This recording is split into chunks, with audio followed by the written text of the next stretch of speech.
Hi, I'm Gary O'Connell and I'm your host tonight. I'm Mulcahy and I'm going to give an introduction to behavioural learning theory. I'm Mike and I'm doing operant conditioning. I'm Clyde Buttimer, we do classic conditioning. Hi, I'm Roger Honner and I'm doing real world examples.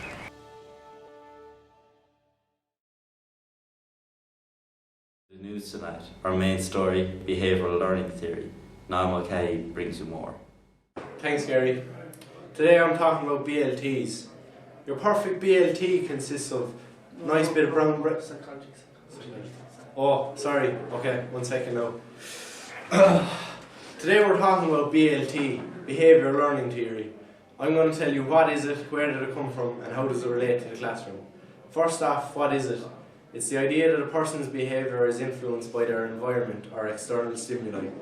This is a view that the learner is essentially passive, responding to environmental stimuli. Behaviour is then shaped and enhanced through positive or negative reinforcement. Behaviour can then be explained without the need to consider inner mental states such as thinking or emotion. Where did it come from? It arose in an attempt to make psychology a science by focusing on observable behaviour. Early behaviourism work started in the late 19th, early 20th century with Ivan Pavlov, a Russian physiologist, famous for his experiment Pavlov's dog, which we'll talk about later. Initial research was done through animals and then transferred onto humans. John B. Watson then began the behaviourist movement in 1913. How does it relate to the classroom? According to this theory, people don't have their own free will. The environment they're brought up in determines their behaviour. Behaviour can then be rewarded or punished, and the classroom plays a big part in this. Rewards, such as giving praise, promote good behaviour, while the goal of punishment is to decrease certain behaviour, such as the child acting out and getting extra work. If a child is in a very negative classroom environment, chances are that he or she will behave negatively, and vice versa in a positive classroom. Fight story tonight, classic versus apparent conditioning. Clyde Buttimer and Mike Lynch bring you more. Thanks, Gary. Thanks, Dan. Today I'm going to talk about classic conditioning. Classic conditioning theory involves learning of new behaviour by the process of association. In simple terms, two stimuli are linked together to produce a new learned response in a person or animal. An experiment was done in the early 19th and 20th centuries by Ivan Pavlov.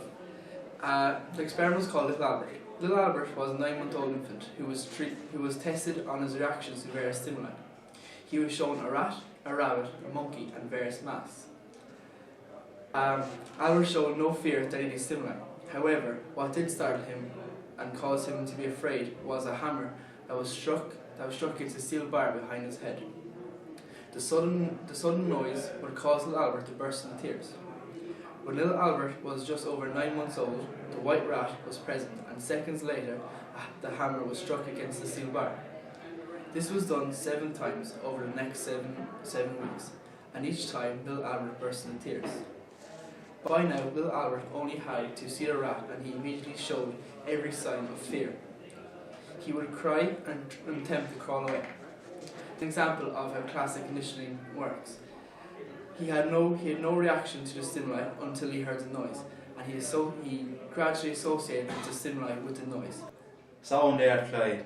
Right, I'm going to talk about this lad B.F. Skinner and operant conditioning. Right, Skinner believed that we do have such a thing as a mind, but that it is simply more productive to study observable behaviour rather than internal mental events. He believed that the best way to understand behaviour is to look at the causes of an action and its consequences. He called this approach operant conditioning. Right? And he had an experiment that he used, right? There was a rat in it, right, inside the box, and there was a shock, right, if the rat did bad, and he got food if he did good, and they studied his behaviour monitoring that, right? And he had 3 factors in this. He had neutral operants, which are responses from the environment that neither increase nor decrease the probability of a behaviour being repeated. Then he also had reinforcers. Reinforcers are responses from the environment that increase the probability of a behaviour being repeated. Reinforcers can be either positive or negative. And he also had punishers. Punishers are responses from the environment that decrease the likelihood of behaviour being repeated. punishment weakens behaviour. Like, we can all think of examples of how our own behaviour has been affected by reinforcers and punishers. As a child, you'll probably try out a number of behaviours and learn from their consequences. Next on the scene, Roger Honner with real world examples. What two things can't you eat for breakfast? Lunch and dinner. Very good, Laura. There's positive reinforcements, examples. How'd you know that so quickly? Because I'm not stupid like you. How dare you?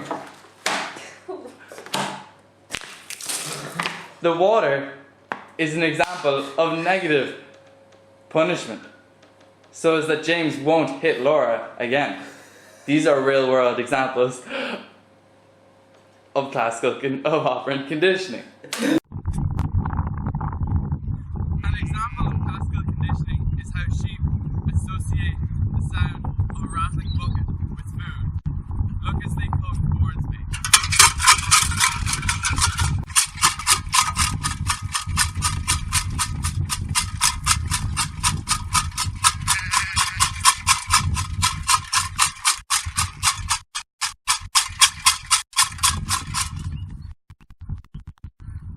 Gary O'Connell, thank you and good night.